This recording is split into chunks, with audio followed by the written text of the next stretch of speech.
Good morning students. आज हम पढ़ेंगे stack implementation using linked list. ठीक, इसका मतलब कि हम स्टैक को कैसे बना सकते हैं लिंक लिस्ट का इस्तेमाल करके। इससे पहले टॉपिक में हमने पढ़ा था कि स्टैक को हम कैसे बना सकते हैं एरे का इस्तेमाल करके। अब की बार हम पढ़ेंगे कि लिंक लिस्ट का इस्तेमाल करके हम स्टैक को कैसे बना सकते हैं। तो बेसिकली हमारे एरे के स्टैक के अंदर दो ऑपरेशन होते हैं, one is push and other is pop. तो पहले हम देखेंगे पुश ऑपरेशन, इसके अंदर हम इसको कैसे करेंगे। इसका थोड़ा सा मैं एक ब्रीफ आइडिया आपको दे देता हूँ ताकि आपको समझने में दिक्कत ना हो। ये आपकी स्टैक है, दिस इज स्टैक, राइट।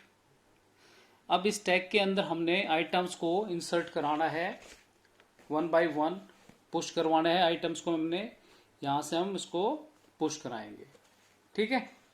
अब इसके लिए हम क्या करेंगे कि लिंक लिस्ट बनाएंगे अब की बार हम, ठीक है। लिंक लिस्ट हम कैसे बनाएंगे कि सबसे पहले मैं क्या करूंगा, लिंक लिस्ट क्या होती है आपकी पता ही है आपको। इस तरह के नोट्स होते हैं आपके, ठीक है। ये this is a link list, ठीक। ये इसका हेडर होता है। लिंक लिस्ट के बारे में मैंने इससे पहले के जितने भी लेक्चर्स दिए हैं उसमें आप देख सकते हैं, लिंक लिस्ट के बारे में कंसेप्ट को जान सकते हैं। आज हम उसी कंसेप्ट को लेके और स्टैक को बनाएंगे हम। आपको इतना आसान लगेगा कि आप इसको देखते ही समझ जाएंगे। अब लिंक लिस्ट को हम स्टैक कैसे बनाए, सोचिए आप। इसका मैं ये आइटम, अब ये लिंक लिस्ट मैंने इसमें इंसर्ट करानी है, यहां से पकड़ूंगा मैं और इसको इधर से इसके अंदर इंसर्ट करा दूंगा मैं। तो सबसे पहले मैं इस आइटम को नीचे इंसर्ट करा दिया, ठीक है। इसका एड्रेस भी मैं लिख देता हूं, जैसे इसका एड्रेस 1000 है, इसका 2000 है, उसका 3000 है, ठीक है। तो पहले ये एड्रेस आ गया 3000 वाला, फिर आपका इसके बाद आ जाएगा 2000 वाला, ठीक है। इसके अंदर मैं वैल्यू भी डाल देता हूं 10, 20 एंड 30। तो पहले आपकी 30 आ गई, फिर आपकी 20 आ गई। एड्रेस इसमें किसका 3000 होगा, ठीक है। और उसके बाद ये वाला 10 आ गया, 10 के अंदर इसका, ठीक है। और इसका एड्रेस 1000, और इसको पॉइंट के कौन कर रहा है 1000 को, हेड। इतना समझ में आ गया। अब क्योंकि ये लिंक लिस्ट है, ये एक स्टैक है, अब मैं क्या करता हूं अपनी सहूलियत के हिसाब से हेड की जगह मैं कंसेप्ट टॉप यूज कर लेता हूं। कोई दिक्कत तो नहीं है ना टॉप यूज करने में मुझे। अगर हेड की जगह मैं टॉप यूज कर लेता हूं तो ये जो स्टैक है आपको क्या, एक तो ये स्टैक नहीं लग रही आपको, या ये स्टैक है तो क्या लिंक लिस्ट का मैंने इसमें इस्तेमाल किया कि नहीं किया। एक सिंपल लिंक लिस्ट थी, उससे मैंने एक स्टैक बना दी, ठीक है। बनाई कैसे मैंने, इस तरीके से कि इसका लास्ट एलिमेंट मैंने डाल दिया, फिर सेकंड लास्ट, और फिर करते करते शुरू तक। अब हमने ऐसे ही क्यों डाला, इसको उल्टे तरीके से क्यों नहीं डाला, इसमें यह भी एक पॉइंट है। इसको हमने ऐसे इसलिए डाला क्योंकि स्टैक के अंदर टॉप एक इंपॉर्टेंट मैटर करता है, ठीक है। और उसके बाद टॉप हमारा इसके ऊपर जहां पे इंसर्शन डिलीशन होता है वो वहां पे रहता है टॉप, इस एंड पे इंसर्शन डिलीशन नहीं होता, ये इसका आखिरी पॉइंट होता है। तो इसी तरह लिंक लिस्ट का आखिरी पॉइंट क्या होता है, नल वाला, जिस नोड में नल होता है। तो इसीलिए मैंने नल को लास्ट में लिया ताकि इसके आगे कोई भी इंसर्शन डिलीशन ना हो। That's why the last point comes first then other. तो दूसरे मीनिंग में हमने जो लिंक लिस्ट में insertion in a link list पढ़ा था, उसमें insertion at the beginning of link list, ठीक, उसको कंसेप्ट और इसका कंसेप्ट लगभग सेम है। इसमें हम लिंक लिस्ट लेंगे, ठीक है। इसमें हमेशा हम हमेशा इस लिंक लिस्ट के बिगिनिंग में एक नोड इंसर्ट करते जाएंगे, और बिगिनिंग में ऐड करेंगे वो स्टैक के ऊपर ऐड होता चला जाएगा। और इसी तरह डिलीशन में होता है। ठीक है, तो this is the simple logic behind it. अब इसमें एक कंडीशन हम ये चेक करें, एक तो नल की कंडीशन होगी कि टॉप हमारा घटते घटते कहां तक आएगा, यहां तक। ठीक है, लेकिन इसके बाद उसके अंदर एक माइनस कंडीशन थी एरे के अंदर, लेकिन ये तो थी एरे के अंदर। अब लिंक लिस्ट में यहां क्या कंडीशन होगी, आप सोचो कि लिंक लिस्ट में जब मेरा हेड इसको डिनोट करता था, जब मेरे लिस्ट में एक भी लिंक नोड नहीं होता था, तो एरो हेड किसको पॉइंट करता था, हेड हमारा यहां पे नल को पॉइंट करता था। ठीक है, if the head equal to null then we set that कि list is empty having no node. इसी तरह से इसके अंदर यहां पे नल नीचे आएगा। अगर टॉप आपका नल को यहां पे पॉइंट कर रहा है, it means there is no item in the stack. और इसके बेसिस पे हम मेमोरी ओवरफ्लो की कंडीशन और अंडरफ्लो की कंडीशंस को जज करेंगे। ठीक है, अब इसका लॉजिक देख लेते हैं।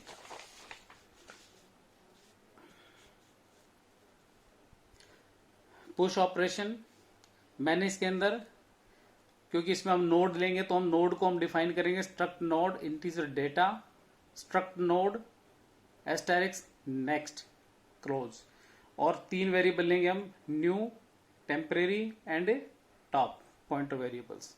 और ये पॉइंटर वेरिएबल्स किस तरह के होंगे, स्ट्रक्चर टाइप के होंगे। हमेशा जब भी हम नया नोड इंसर्ट करेंगे तो उसके लिए मुझे न्यू कमांड लेनी पड़ती है। New equal to type definition, memory allocation and size of struct node. Scanf, यहाँ पे जो मैं नया नोड लूंगा, ठीक है, क्योंकि सबसे पहले मेरा क्या होगा, ये पहला नोड आएगा, ये वाला। ठीक है, तो इसको मैं कैसे क्रिएट करूंगा, सबसे पहले मैं एक न्यू नोड लूंगा।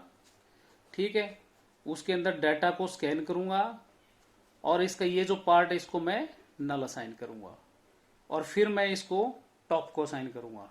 फिर मैं एक टॉप वेरिएबल लूंगा, टॉप के अंदर न्यू को असाइन करूंगा मैं। ठीक है, ये इसका सिंपल लॉजिक है। उसके बाद फिर मैं इसके बाद फिर एक न्यू लूंगा और इस तरह से न्यू के अंदर फिर मैं एक डाटा डालूंगा।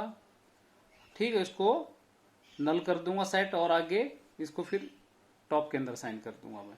इस तरह से मेरा पुश ऑपरेशन इसके अंदर, इसके ऊपर इस तरह से नए नए नोड्स, ये दीज आर द नोड्स, नए नए नोड्स क्रिएट होते चले जाएंगे। अब देखना कैसे होगा। स्कैन वैल्यू, मैंने यहाँ पे ये 10 थी, एक नया नोड लिया, उसके अंदर 10 इंसर्ट करा दिया। If top equal to null, अगर टॉप नल है it means the list is empty, तो उसका मैं पहला नोड डालूंगा मैं। ठीक है, इसमें मैंने ब्रैकेट यहाँ इसलिए दिखा रखा है कि only these instructions are used for inserting first element only. यानी कि जब मेरा यहाँ पे है टॉप और उसमें पहला आइटम मैं इंसर्ट करा रहा हूं मैं, तो उसके लिए मेरा सिर्फ ये कोड है। उसके बाद फिर ये कोड चलेंगे, ये एक ही बार चलेगा ये कोड बस। उसके बाद ये किसके लिए चलेगा, जब मेरा टॉप नल है। अगर टॉप के अंदर नल है तो जो मैंने नया नोड यहां से क्रिएट किया है उसके डाटा में मैं वैल्यू असाइन करा दूंगा और उसके नेक्स्ट पार्ट को मैं नल करूंगा। ठीक है, and new assign to top, तो जो न्यू का एड्रेस है वो किस पे आ जाएगा, टॉप पे। यानी कि मेरा टॉप फिर किस पे आ जाएगा, जो पहले नल था वो किस पे आ जाएगा, जो न्यू का एड्रेस है वो। ठीक है, तो मेरा यहां पे आ जाएगा और ये नल हो जाएगा। पहला आइटम इंसर्ट हो गया, उसके बाद एल्स। ठीक, पहला आइटम इंसर्ट होने के बाद हमारा दूसरा आइटम ऐड होगा। कैसे, फिर मैं एक नया नोड, एल्स कंडीशन दोबारा से यहीं से स्टार्ट हो जाएगी, नया नोड क्रिएट होगा, वैल्यू उसमें आ जाएगी। ठीक है, ये मेरी फॉल्स रहेगी तो इसके अंदर मेरा यहाँ पे आ जाएगा न्यू डाटा। न्यू के डाटा में फिर से मैं वैल्यू 20 असाइन कराऊंगा, ये वाली। न्यू के नेक्स्ट, जो न्यू का नेक्स्ट होगा उसके अंदर क्या आ जाएगा, टॉप। यानी कि जो ये न्यू है, ये अब की बार न्यू ये है। ठीक है, इसके अंदर ये एक लॉजिक अलग है, इस पे आपने ध्यान देना बहुत ही। ये न्यू है, ठीक है, न्यू में डाटा तो 20 मैंने डाल दिया। अब इसके न्यू के नेक्स्ट में क्या आएगा, न्यू के नेक्स्ट में पहले वाले का एड्रेस आएगा, क्योंकि ये उल्टी चल रही, बिगिनिंग में ऐड कर रहा हूं मैं, तो इसका एड्रेस इसमें आएगा। ठीक है ना, तो इसीलिए मैंने न्यू के नेक्स्ट में क्या डाल दिया, टॉप, क्योंकि टॉप पहले ये था, टॉप के अंदर 1000 था, तो 1000 मैंने किस में डाल दिया, अब न्यू में डाल दिया। ठीक है, तो इसीलिए मैंने कह रहा न्यू के नेक्स्ट में मैं टॉप डाल दिया और टॉप को मैंने अब क्या कर दिया, न्यू। ठीक, जो मेरा टॉप था, ये जो न्यू का एड्रेस था, ये यहाँ पे सपोज से 2000। ठीक है, तो ये मैंने किस में डाल दिया, अब टॉप में। टॉप में जैसे मैं 2000 डालूंगा तो टॉप मेरा कहाँ शिफ्ट हो जाएगा, ऊपर। ठीक, और इस तरह से 1 बाय 1 मेरा नोड ऐड होता जाएगा। फिर दोबारा से scan the value and new data, फिर वैल्यू असाइन करेंगे, फिर टॉप असाइन करेंगे और फिर न्यू को टॉप में असाइन करेंगे। और इस तरह से मेरा इंसर्शन इसके अंदर होता जाएगा। तो इसके बाद हम करेंगे pop operation using link list. ठीक, पॉप में हम क्या करेंगे कि हमारे पास ये स्टैक था। अब इस स्टैक्स में ऊपर मान लो जो टॉप पे एलिमेंट है उसको डिलीट करते जाएंगे और नीचे नीचे आते जाएंगे।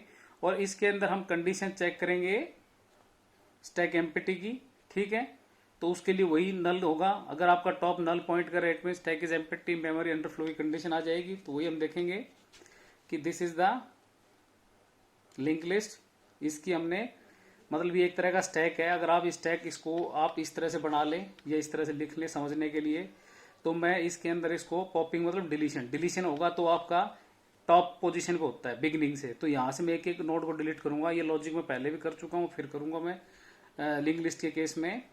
तो यहाँ से मैंने डिलीट करना है। ठीक है, तो if top equal to null, अगर मान लो टॉप नल है तो हम लिख देंगे stack is empty. Clear, underflow हो जाएगा। एल्स नहीं है तो जो टॉप की पोजीशन है, ठीक है ना, टॉप की जो पोजीशन है वो किस में असाइन कर दूंगा, टेम्प में। क्योंकि मैंने इसको रिमूव करना है, तो रिमूव करना है तो मुझे क्या करना पड़ेगा, इस नोड को एक टेम्परेरी वेरिएबल में असाइन करना पड़ेगा, क्योंकि वो मेमोरी मैंने फिर फ्री करनी होती है। तो सबसे पहले इस नोड को मैं किसको मैं असाइन करूंगा, इस कमांड के जरिए top is assign to temp. ठीक, इस टेम्परेरी वेरिएबल में मैंने इसको असाइन कर दिया। एंड टॉप डाटा, ठीक, टॉप का डाटा वो किस में मैंने डाल दी, वैल्यू में। ठीक है, इसका जो डाटा है वो एक वैल्यू नाम के वेरिएबल में मैंने डाल दी। और प्रिंट हम क्या करेंगे, ये कमांड मैंने इसलिए लिखी है ताकि आपको राइटिंग में ये मिल जाए कि आपने क्या डिलीट किया है। आप इनको छोड़ सकते हैं इस कमांड को, लेकिन अगर आपने ये दिखाना है कि मैंने क्या डिलीट किया तो ये लिखनी पड़ेगी कि टॉप का डाटा मैंने वैल्यू में डाला। फिर मैंने प्रिंट कमांड दी, printf %d is deleted double quotes comma top data. तो यहाँ आपको मैसेज आएगा कि आपने टॉप में क्या है 30 इज डिलीटेड, ये मैसेज लिखा हुआ आएगा। और फिर हम क्या कर देंगे, जब ये डिलीट हो जाएगा टॉप को मैं इस पे सेट करूंगा। उसके लिए मेरे पास क्या कमांड होगी कि जो टॉप का नेक्स्ट था, इस टॉप का जो नेक्स्ट 2000 था that is assign to again back to top. तो 2000 इसको साइन कर दिया तो मेरा टॉप किस पे आ जाएगा, इस पे आ जाएगा इस टाइम। ठीक है, टॉप आगे आ गया। फिर मैं क्या करूंगा कि जो मैंने डिलीट किया है ये कर दिया था, टैम्प नेक्स्ट, टैम्प का जो नेक्स्ट है उसको मैं क्या कर दूंगा, नल। क्यों, क्योंकि इसका जो इसको मैंने फ्री तो कर दिया, यहाँ पे मैंने टॉप कर दिया और इसको मैंने टेम्प में असाइन कर दिया था। अगर मैं इसको यहाँ पे नल नहीं करूंगा तो ये मेमोरी के अंदर इस नेक्स्ट नोड को लिंक करता रहेगा। इसके कारण मुझे प्रोसेसिंग में दिक्कत आएगी। इसीलिए मैं इस टैम्प को हर लिंक लिस्ट में आपने करना ही करना है। जिसको भी आप फ्री करेंगे उसके नेक्स्ट को आप हमेशा डी लिंक दोबारा से करेंगे, उसको हटाएंगे। ठीक है, तो टेम्प का जो नेक्स्ट होगा उसको मैं क्या कर दूंगा, नल। ठीक है, और देन फ्री टेम्प, और उसके बाद जो टेम्प को मैंने मेमोरी अलॉट करी है उसको मैं फ्री करूंगा। ठीक है, इसके बाद ये फ्री करने के बाद दोबारा से ये वापस इस पे आएगा। फिर इन कंडीशंस को हम फिर दोबारा करेंगे। टॉप फिर टेम्प में साइन होगा, वैसे ही प्रिंट होगा, ऐसे ही टॉप नेक्स्ट पे शिफ्ट हो जाएगा, उसको हम नल करेंगे और उसको हम फ्री कर देंगे। तो in this way successively I delete first node, second node and third node. ठीक है, तो इसका मतलब क्या है कि I am removing the item from the top of the stack. सबसे पहले ये उड़ेगा, फिर ये जाएगा, फिर ये जाएगा। ये जाने के बाद मेरी ये कंडीशन हो जाएगी टॉप इक्वल टू नल, होते ही स्टैक इज एम्प्टी शो हो जाएगा। ठीक है, तो this is the simple logic. अब साथ साथ में मैं कर लेता हूं कि अगर मेरे पास स्टैक है, लिंक लिस्ट से मैंने उसको इम्प्लीमेंट किया है, उसके आइटम्स को मैंने अब डिस्प्ले कराना, जैसे मैंने इससे पहले हर उसमें कंसेप्ट में मैंने यही स्टेप्स फॉलो किए हैं, उसको मैंने फिर डिस्प्ले कराया है लिंक लिस्ट को भी। तो इसको भी हम ऐसे ही कराएंगे, display of items of stack. ये मेरी एक स्टैक है, इसमें 1 2 3 मैंने नोड ले लिए, टॉप नोड इसको पॉइंट कर रहा है, ठीक है। इसका एड्रेस, ये एड्रेस, ये एड्रेस, ये 3 एलिमेंट हैं। एक इसमें मैं टेम्प वेरिएबल ले लूंगा, ठीक है, टेम्परेरी काम के लिए डिस्प्ले, क्योंकि डिस्प्ले करा टॉप इज फिक्स्ड, ठीक। इसमें टॉप फिक्स रहेगा क्योंकि टॉप को मैं मूव नहीं करा रहा, मेरा आइटम स्टैक में उतने ही रहने हैं, ना एडिशन होगा ना डिलीशन होगा। सिर्फ मैंने ये दिखाना है कि मेरी स्टैक के अंदर कौन कौन से आइटम है। तो उसके लिए मैं एक टेम्परेरी वेरिएबल लूंगा। कैसे? डिस्प्ले फंक्शन के थ्रू मैंने इसको प्रोग्राम को बनाया है। Display bracket start if top equal to null. अगर टॉप नल है तो हम लिख देंगे stack is empty. Else part पे आप आ जाइए। Else top is assign to the temp, यानी कि मैंने टेम्प को पहले नोड पे सेट कर दिया है। While temp is not equal to null, ठीक है, temp is not equal to null, यानी कि यहाँ पे ये नल नहीं है। 3000 है इसके अंदर, तो 3000 नॉट इक्वल टू नल है। ये मैंने इसकी रनिंग स्टेट भी दिखा रखी है। जब ये 3000 है not equal to null, printf percentage temp data.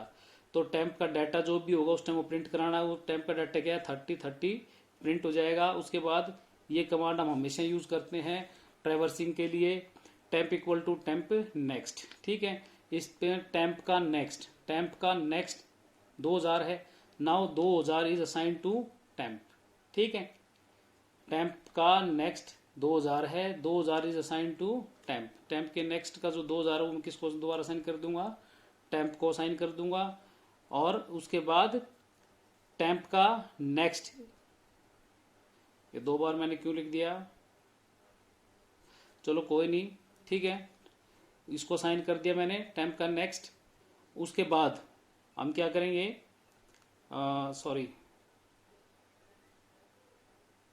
उसके बाद फिर हम दोबारा ऊपर जाएंगे, ठीक है। 1 मिनट, हम इतनी कंडीशन इसको लेके चलते हैं एक बार। फिर हम यहाँ दोबारा चेक करेंगे। टेम्प का नेक्स्ट इसमें आ गया 2000 is again not equal to null. फिर हम टेम्प डाटा को प्रिंट कर देंगे। फिर मेरा टेम्प नेक्स्ट आ जाएगा। टेम्प नेक्स्ट क्या हो जाएगा? 1000 is again here 1000 not equal to null. फिर हम उसका जो इस पे हमारा टेम्प इस टाइम यहाँ पे है, इसका जो डाटा है वो 10, तो हमारा 10 प्रिंट हो जाएगा। 10 प्रिंट होने के बाद फिर हम वापस इस पे जाएंगे, ठीक है। अब टेम्प का नेक्स्ट क्या है? Null is not equal to null, condition false and we exit from the loop.